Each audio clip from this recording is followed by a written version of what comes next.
Hi guys, today I'm going to show how to turn off professional account, how to make a professional account to personal account. So before going to the video, please turn on the CC for subtitle. So once you enter into Instagram, please enter into your profile. Over there you need to click three-line icon at the top right. Once you click, please scroll down. You need to click the Creator Studio. It might be over there. Please find, yeah, it's over there, Creator Tools and Controls. Please click it.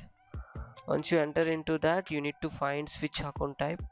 Over there you need to click and switch the account to personal account. So once it's done, please close it, and please, yeah, now it's switched to personal account. So you don't see any dashboard over there. Yeah, that's it guys.